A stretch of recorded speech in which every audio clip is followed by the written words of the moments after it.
Tonight on Cronkite News, Secretary of Homeland Security Kristi Noem criticizes Arizona elections. What local officials have to say about security at the polls. Plus, Tempe City Council elections are coming up. We'll take a look at how some candidates are reaching out to young voters. I'm Emma Wakefield, and coming up in sports, find out what the organizing committee has in store for the Women's Final Four. Good evening and welcome to Cronkite News. I'm Malia Steinley. And I'm Ron Cunningham. Thank you for joining us.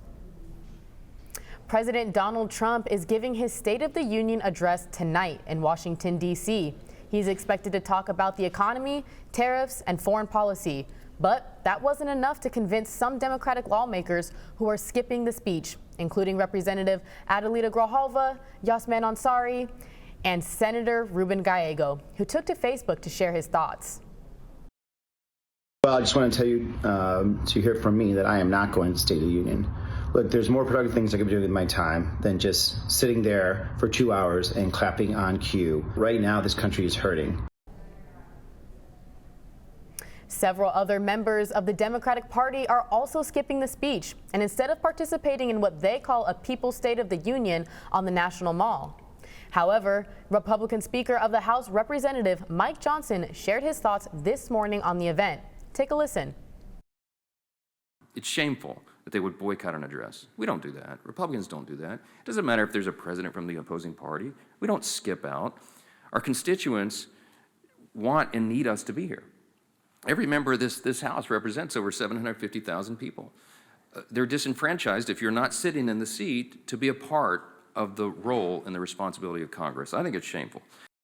The president's speech comes at a time when just 32% of people say he has the right priorities, with 68% saying he hasn't paid enough attention to the most important problem facing our country, according to a new CNN poll.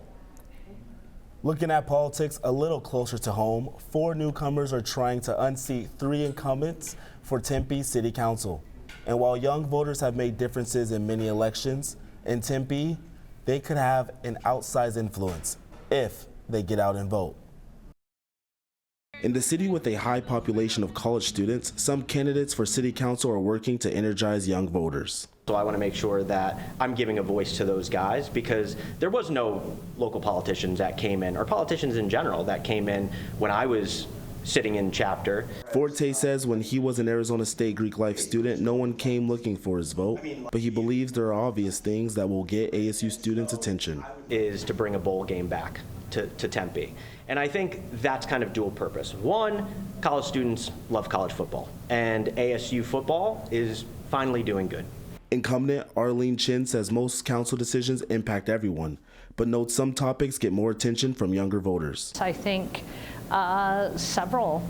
The climate action, our sustainability plan, that I think is important in how we approach growth and building in the city is very important. Students we talked to say they have little interest in this city election. I do not think that students have, if any, influence in politics when it comes to Tempe. I feel like that we are always drowned out and seen as the lesser class citizens, even though this city is for us. Forte says he understands the disconnect between students and city council, but Councilmember Chin says she has heard feedback from students on a recent initiative in Tempe. A few students that participated and shared their feedback on the drink spiking initiative that Councilmember Keating helped bring forward, and that was great participation by students.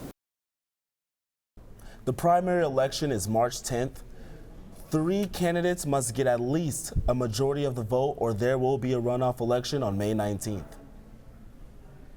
In a recent visit, DHS Secretary Kristi Noem blasted the safety and security of Arizona's elections. With more information, we have Cronkite News reporter Abby Jurek in the newsroom. I went to the Scottsdale Department of Homeland Security office earlier this month, where Secretary Kristi Noem shared harsh criticisms about Arizona's elections.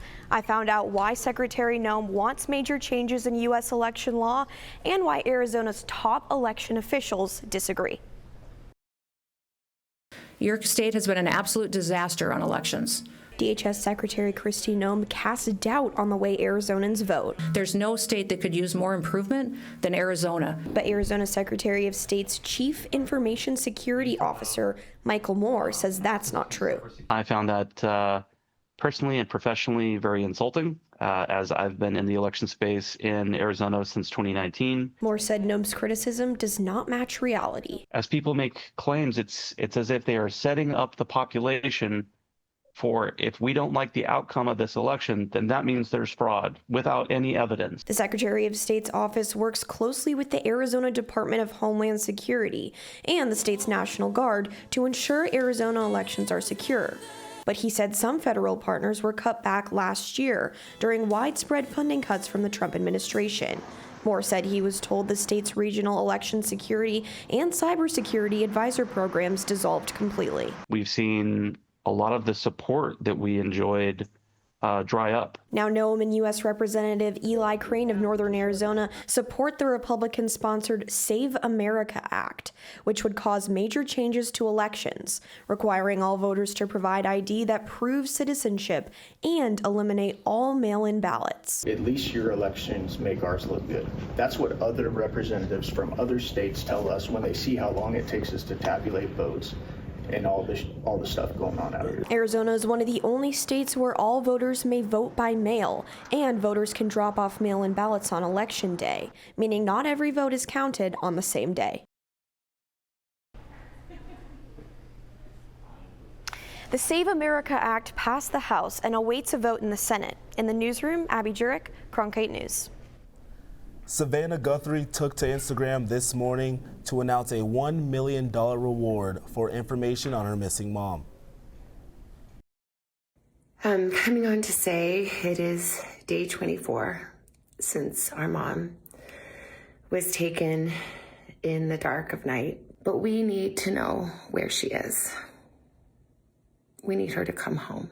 For that reason, we are offering a family reward of up to $1 million.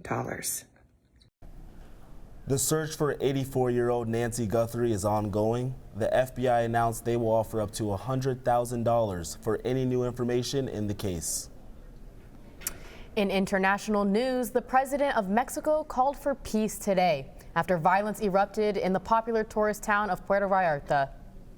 President Claudia Sheinbaum said almost all flights have returned to normal at the city's airport. This comes after tourists, including many American citizens, were stranded because of the violence. On Sunday, the Mexican military killed a powerful cartel boss, triggering a series of violent attacks. Coming up next, a look at an important issue impacting teens. Find out how one local organization is working to bring awareness to this very serious problem. We partner with them because we want them to know that these resources are available. An issue that impacts 1 in 3 teens across the United States. Coming up on Cronkite News. Plus, the Valley could see its first day in the 90s so far this year. Stay tuned to find out what's coming up after a quick break.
The scientists and engineers that support the next mission to Mars could be in this class.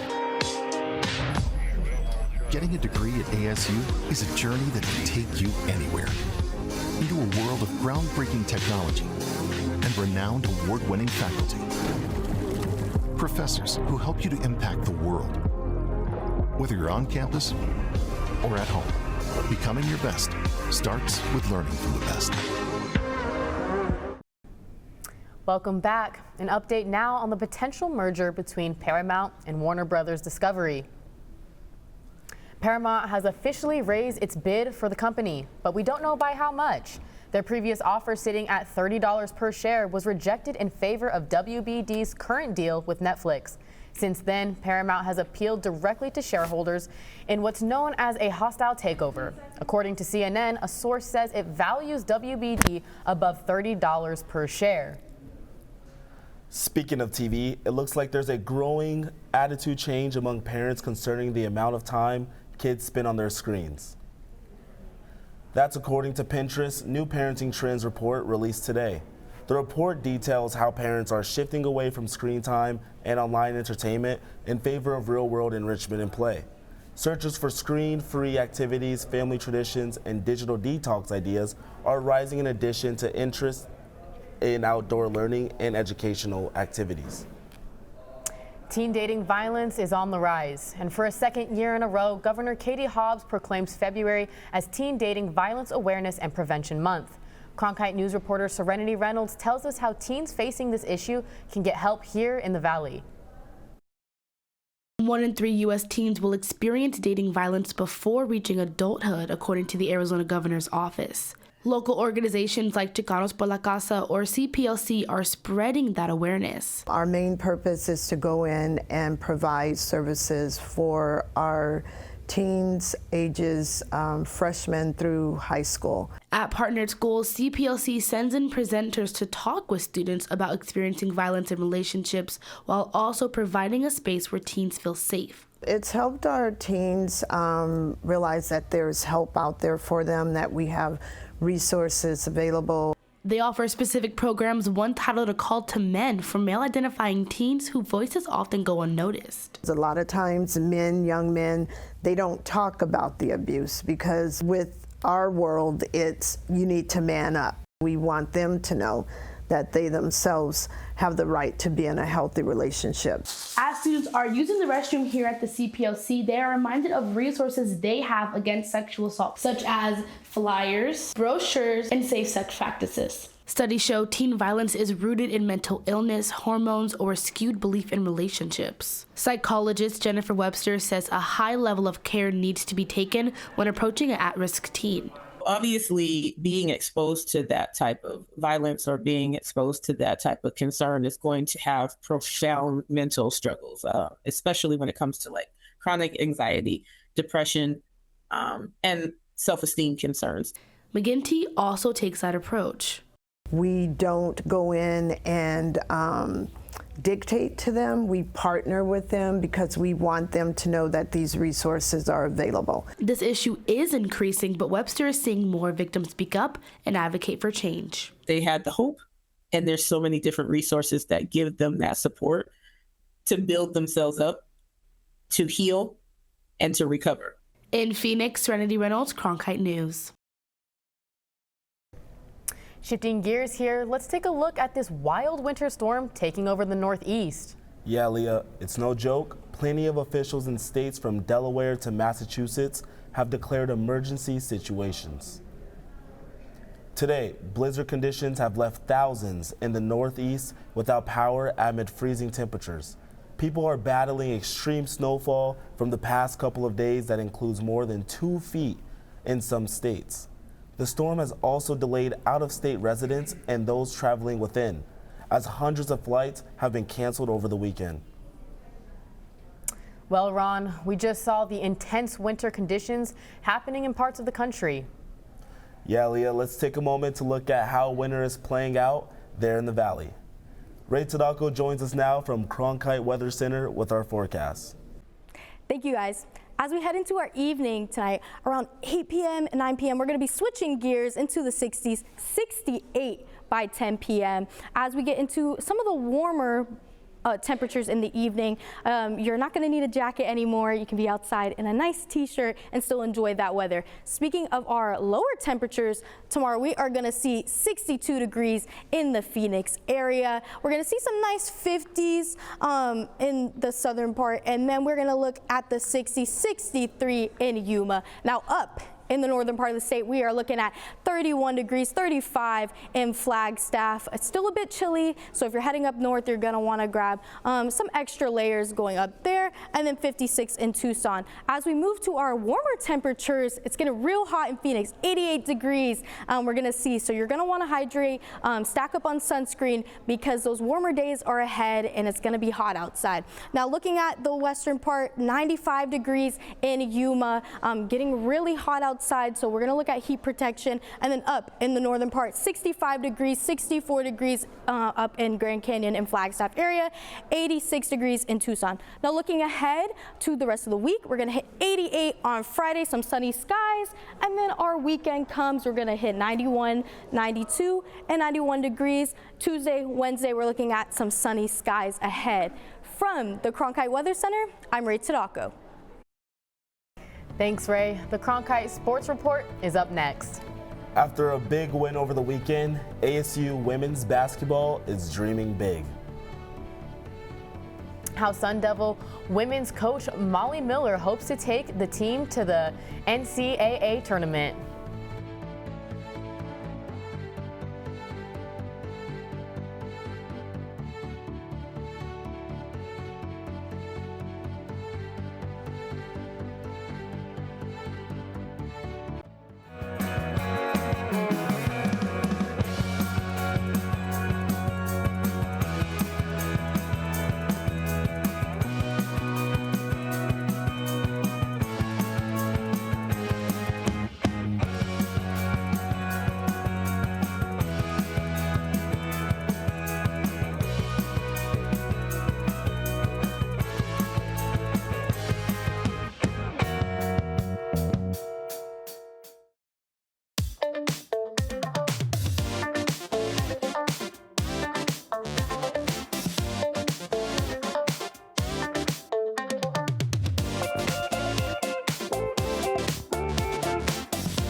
This is where Cronkite can be creative.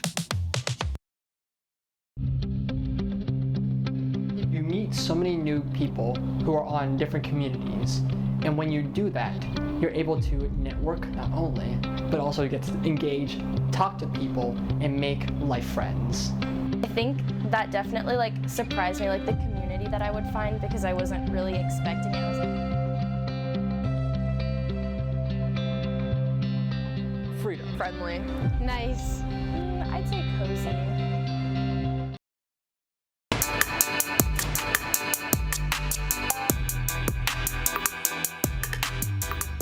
Welcome to the Cronkite Sports Report. I'm Rome Katie. Today in Phoenix, leaders gathered to talk about the 2026 Women's Final Four tournament. Joining me now from the Mortgage Matchup Center is Cronkite News' own Emma Wakefield. Emma, give us an update on what was discussed today. The countdown for the NCAA Women's Final Four has begun here in Phoenix as leaders who make this possible spoke about community involvement and what to expect throughout the next month here in the Valley. We're going to showcase our culture, our beautiful weather, and our friendly hospitality. So we're ready to be the center of women's basketball universe. Viewership of women's college basketball has increased in both the Valley and throughout the world in the past few years. This is definitely a global game, and all of them want to be a part of this championship experience. That is the reach of this game. And here in Arizona, we are ready to not only meet that moment, but to exceed expectations and make this the best women's Final Four yet. This is the first time Phoenix has hosted the Women's Final Four. ESPN will be broadcasting, and it's expected to be the largest one yet. Thanks, Emma. ASU is the host school for the women's Final Four. Right now, at least, the Sun Devils are trying to make the NCAA tournament under new head coach Molly Miller. ASU sits at 22-7 after beating Houston on Saturday. It's the most wins the Sun Devils have recorded since 2019, which is also the last time ASU went to the NCAA tournament. Miller has her team buying into her system of success that includes a philosophy of teamwork and good practice habits. They've been so invested. They've 2 feet in. They kind of, I say jump, they say how high. They've been an amazing addition to Arizona State women's basketball program, and they've laid the foundation for our future. The Sun Devils play BYU tomorrow before finishing the season at number 20 Texas Tech on Sunday. Now to the NBA. The shorthanded Suns face the Boston Celtics tonight, and it's been a carousel of injury management for this team as players have missed a combined 120 games this season. Devin Booker is out once again, this time with a hip injury. Booker has missed a total of 14 games this season. Dylan Brooks is now out with a broken hand. He's only missed 6 games so far, but is expected to be out for 4 to 6 weeks. Lastly, Jalen Green has missed the most at 48 games. For this trio, they've only played 6 games together. Despite it all, Suns GM Brian Gregory gives credit to Jordan Ott for keeping the team competitive. He coaches hard every day. He holds guys accountable, but he has built tremendous relationships with all our players, which I think you see on the court. I think you see with the camaraderie amongst the team, and all those things have been very critical for us getting to this point. The Celtics are also missing their all-star forward Jason Tatum as he's recovering from an ACL tear. The game's tonight at Mortgage Matchup Center.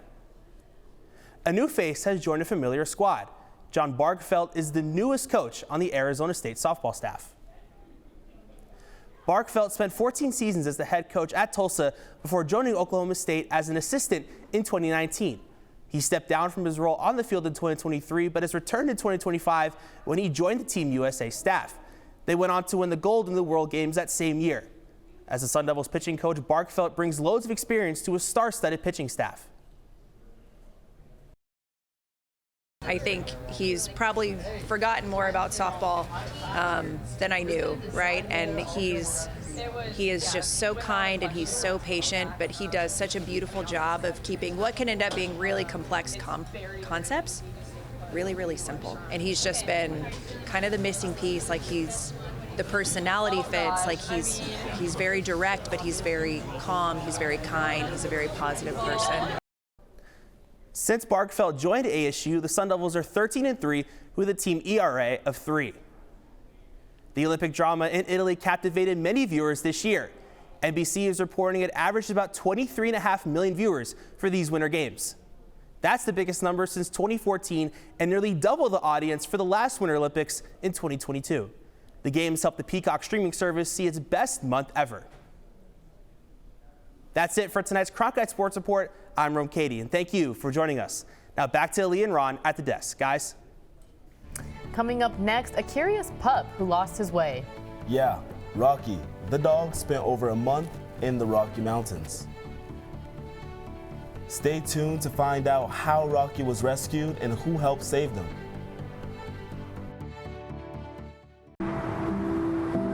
As a teacher, you just want to reach people. You want to make a difference. You want to help them. I have an opportunity to do something I never imagined I would be able to do. Go out and build the best biology class the world has ever seen. When you go into Dreamscape Learn, you put on a set of goggles and you can go anywhere. You can be anyone and do anything. The thing about Arizona State University is they're always thinking about what's next. We can create virtual reality experiences so that you can learn by exploring in a virtual world the way that scientists explore in the real world. And kids can feel that. All these emotions are what help the brain encode information. When I see a student come out of VR, the look on their face is nothing like I've ever seen when I finish a lecture. They look so happy to be there. In that moment, you know that you've reached them.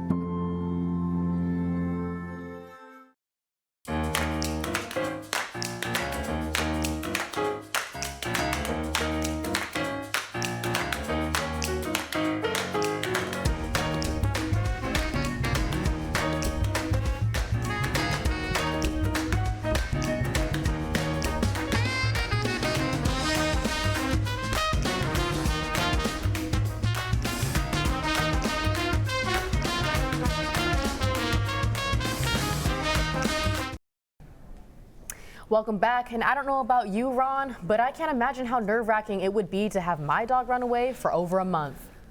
Yeah, Leah, that's what happened to dog owner Steven, whose pup Rocky got away and spent 43 days lost in, ironically, the Rocky Mountains. Steven enlisted help from Summit Lost Pet Rescue to find his four-legged friend. They're resilient, you know, they're animals. They're tough, they're resourceful. They'll find food, they'll find water, they'll find shelter. 43 days, that's a pretty remarkable rescue. Yep, just look at the sweet reunion. Steven and Rocky are no doubt ready for more adventures to come their way. That's it for tonight's edition of Cronkite News. I'm Aaliyah Steinley. And I'm Ron Cunningham. Thank you for joining us.